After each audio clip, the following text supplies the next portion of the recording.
Morning to all. The Proposal System is an AI-driven document-to-video generation framework that automatically converts textual document into short, visually engaging video with real-time multilingual narration.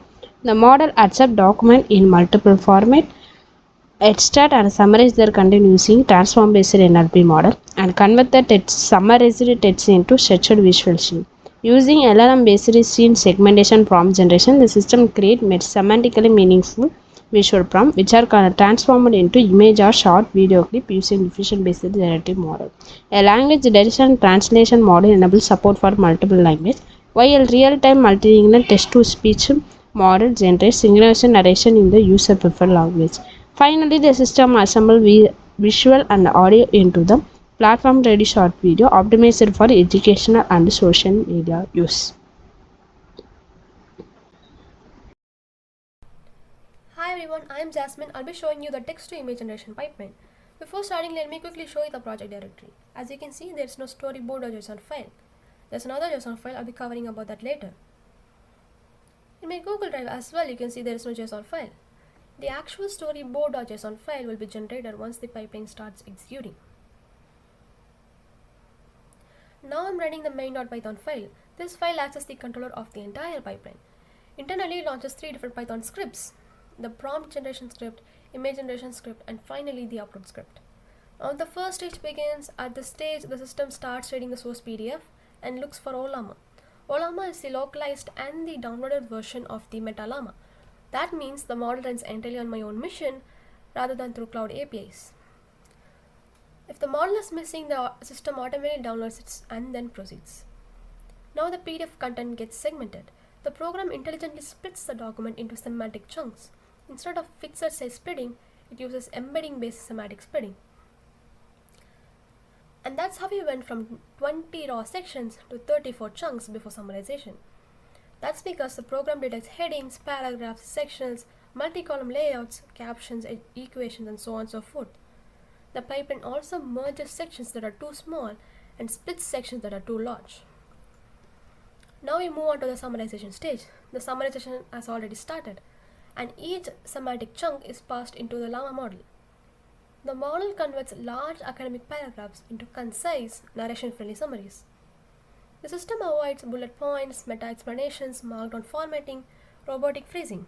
Instead, it generates spoken-style educational narration. You can see the summaries getting progressively generated in the terminal. It has a count of accepted summaries next to it, and then it prints the preview of the summaries for each chunk.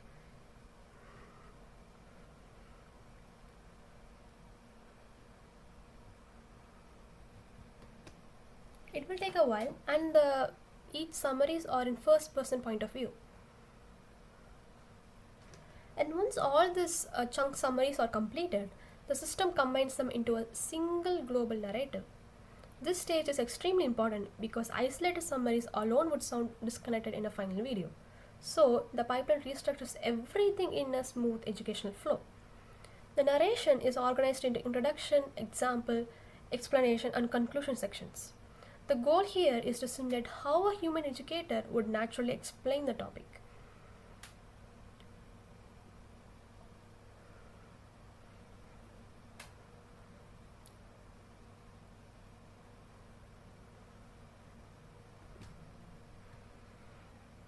Now we've hit the 34 chunks. Now it starts generating the global narrative. And once the global narrative ends, we move on to the scene creation. Now the pipeline converts narration into scenes. Each scene contains a scene ID, scene number, scene type, narration text, visual prompt, and estimated duration. Now the visual prompts here are extremely important. That's what will guide the next image generation phase.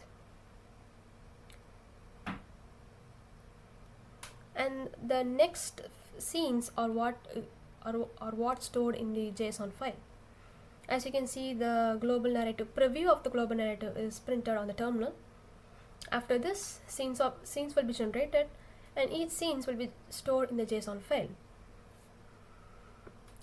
If you open the JSON file for you now, you can see there are 3 scenes in the terminal, and it is stored as in storyboard.json. And if I open this, you can see there is 7 scenes totally, and each scene will have narration, visual prompts, and so on and so forth. They also have a status and placeholders for future media paths. As image generation progresses later, this same JSON file will continuously update itself. Now the second stage begins, generating images. At this stage, the image.py script loads the storyboard and begins generating visuals scene by scene. The system uses Stable Diffusion XL Turbo through the diffusers pipeline. The model automatically utilizes CUDA if an NVIDIA GPU is available, otherwise it falls back to CPU execution. The image pipeline is heavily optimized for local hardware execution. Several memory optimization techniques are enabled, like CPU offloading, attention slicing, XFormers memory efficient attention, cache cleanup, cooldown management. These optimizations help reduce VRAM usage and prevent overheating during long generation scenes. The system even monitors CPU and GPU temperatures dynamically. If the temperatures become too high, the pipeline temporarily pauses until the hardware cools down. This prevents crashes and thermal throttling during continuous image generation.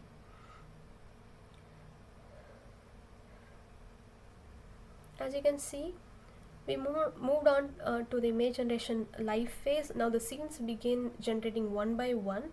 For each scene, the prompt is displayed, the AI model generates the image is saved locally, and then the storyboard JSON updates automatically. As you can see, the visual prompt in the scene number 2 is your user sits in front of a computer screen displaying a dashboard and so on and so forth in the JSON file, and the same is used in the terminal with additional prompts. And then there is also negative prompts that is added to suppress the common AI image problems like distorted images, blurry outputs, and so on and so forth. This will take a while once the images are getting generated.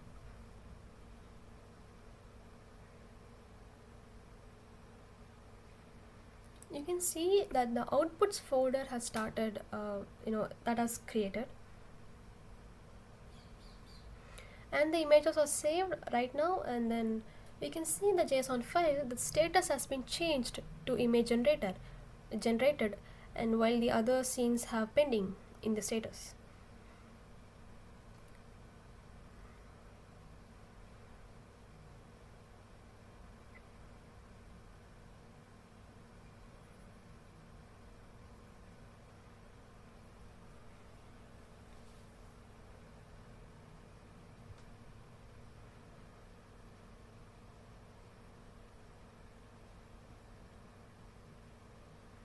This will obviously take a while depending on the prompts, depending on the model workload as of now, and then GPU capabilities. As you can see, the GPU has hit 99% utilization in the top right corner, and the temperature is also increasing because the workload is on the GPU right now more than the CPU.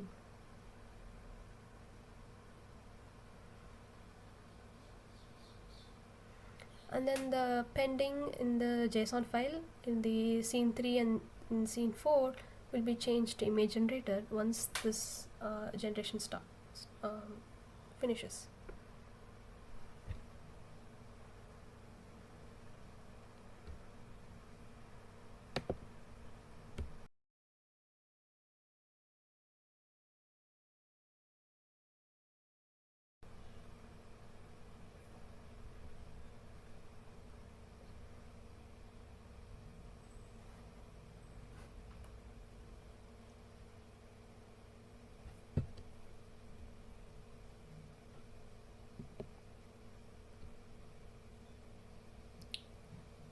And as scene 3 and C4 are getting generated, you can see it in the outputs folder.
now the next images are generated, scene 5 and scene 6, as you can see,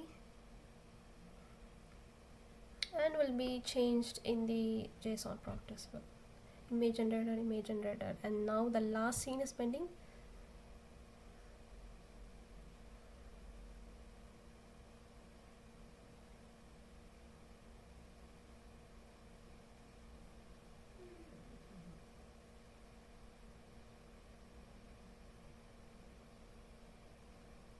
Yes, now the last image, everything has been generated. Total all images are generated, and now it will take me to the OAuth authentication, as now I'm uploading to the Google Drive. It will ask for my permission. The flow has been completed. Now we're back to here, and you can see it has created, image generated has been done, has been updated, and then you can see it has created a project folder, created an output folder in my drive, and now has to upload all the images and JSON.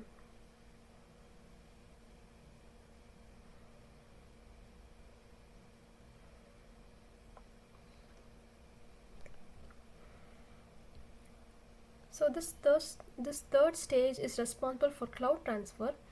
This upload script authenticates with Google Drive using OAuth credentials from the client secrets.json file I mentioned earlier. Yes, this JSON file that's called client secrets is something that contains my credentials, which is supposed to be kept a secret, and that's what will lead me to have a successful connection with my Google Drive. And as you can see, it is now created a folder and has all my scenes in it.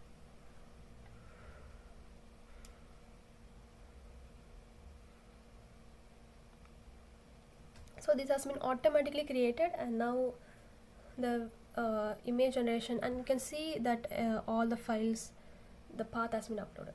Hello, I'm Ananya, and I'm here to explain the next phase of the project. So, after all of the JSON file has been created and mounted in the Google Drive, we are going to upload it in the cell, and after that, we are going to install all of the dependencies, and that is FFmpeg, Movie, Py, Pillow, which are all necessary for the creation of the video. And after that, we are going to set the language using the GTDS model. English is one, and the Tamil is 2. And if we are to choose Tamil, it would translate the English narration to Tamil using Deep Translator from the GTDS module. And after that, we are to save all of the audio is saved and uploaded in a separate folder, and its path is also all updated in the JSON file as well. And after that, we create the clips based on the images that are already saved in the JSON file over here, which will be shown in a few seconds. Okay, so we are looking into the JSON file, and so this is where it is, all of the JSON file. You can see that there's an image path over here, and then there's an audio path over here, and after that the already made the rendered video path will be updated over there. And so the next step is that we are to create videos, short videos based on the images that were already generated, and which is also stored in the JSON file. So how this works is that it takes an image and animates it into a short video clip. We are using the XT variant from the model loaded in Float 16 for efficiency.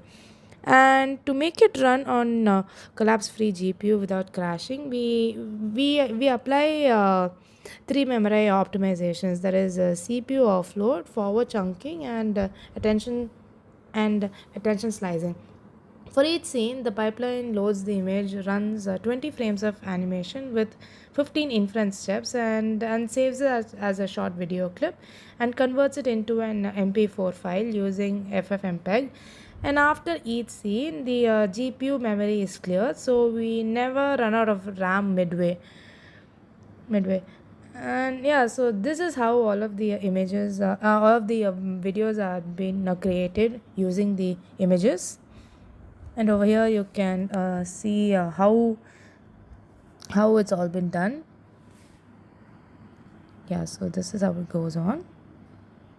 Yeah, so we're just updating the folder path of which has all of the JSON and all the images and audio and everything. We're just updating it over here, and after that's being updated, we would run this, and we can get all of our short video clips in it, and using the audio file and and these video clips, and all of its path is being updated in the JSON file, and all of that is done. We render all of it together, and we would get our final video. Over here, we are just updating our folder part into the code so that it can access the images over here. And like I said before, each of the audio and each of the clips, all of them after being created gets updated in the JSON file, and after that, it would it would take in all of it together and render it together, and then it finally gives you a video. And we have generated samples based with different inputs with different documents in order to see how it works, and it showed the exact like the same amount of correctness. Like there was not much of a hallucination, and yeah, hallucination, and yeah, we're just like checking if everything is being saved. And we just like ran into something. This happens when you code. And yeah, over here you can see that the scenes being animated, and this takes rather a long time. So yeah, we can just wait until it happens. And over here you can see how much of RAM and GPU is being taken, and since we're not generating anything on top of the CPU, it's rather low. Yeah, it's rather low. And I would also like to mention where we updated our as in why we updated the JSON file. So yeah, so what the last step does is that it updates the JSON with all of the video parts, and it marks each scene status as video generated.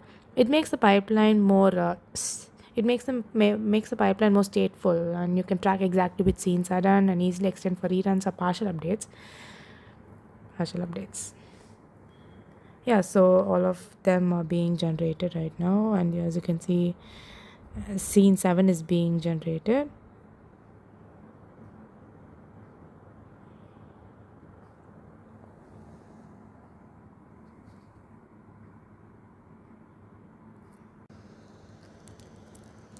Yeah, so while the all the clips are being generated, I would like to explain as to why we chose SVD over here. And it is because mainly our pipeline already has the images. That is, the JSON already comes with all of the pre-generated scene images. So the model's job is to just bring those images into life using subtle motion, and we are doing an image to video phase over here, not like text to video, like directly text from video. We're not doing that. And SVD is actually specifically designed for this use case. You give it a frame, and it generates the next 20 frames around it. And since it's also open source, it's freely available on Hugging Face, so anyone can run this without paying for an API. And yeah, this is also this is the reason, and using a few memory tricks, it runs on the GPU without any hassle. And yeah, this is the reason why we chose the this model. And as you can see, all of the images are being created over here with all of its updates over here, but wherein after the scenes are being animated, it just shows you telling that it's animated. And after it's animated, like I said before, it gets the path gets updated in the JSON file, so that while rendering all of the entire video together, it would be more easier and more smoother. So once all of the clips are being made, all of the clips and the audio files are ready. Using MoviePy, we are to merge all of it together. Yeah, so and this merge file is what we call a scene over here. So what MoviePy does exactly is that it pairs each video clip with its matching narration audio, and if the audio runs longer than the clip, the video loops automatically, so that everything is in perfect sync. And then all these scenes are then concatenated in order and exported as one final MP4 file, which is actually named after the language that we chose at the start. So since we chose English over in for the demonstration, it would show the file name as english.mp4, or if it's Tamil, it will show tamil.mp4. So yeah, so as you can see over here, all of the move and all the scenes are being created, and then everything is like being made, is like merged together. And after that, the entire video is created, wherein where the final step is that we would get a complete narrated animated video. And yeah, we will just wait until everything of it gets run.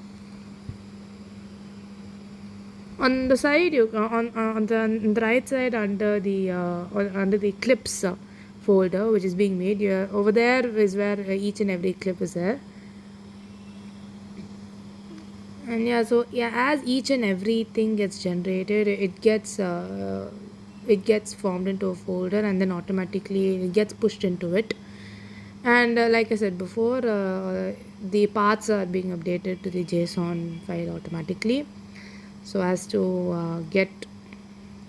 like make the file more smoother, and like make it run more smoother. Yeah, so once all of the scenes are being created, it's all updated in the JSON file as shown over here, and the video is being downloaded. Over here it's shown final video English, like I said before. And yeah, over here is where we can see the video.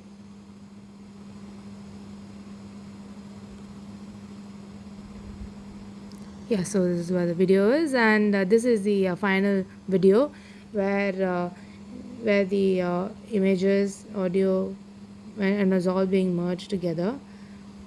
And this is all, again, it's done using stable video diffusion for animation, GTTTS for voice, MoviePy for assembly, and and all of this is run together with both automatically and with manual powers. Thank you. Thank you. And this is our project from converting a textual document into a video format using open source AI models. Thank you.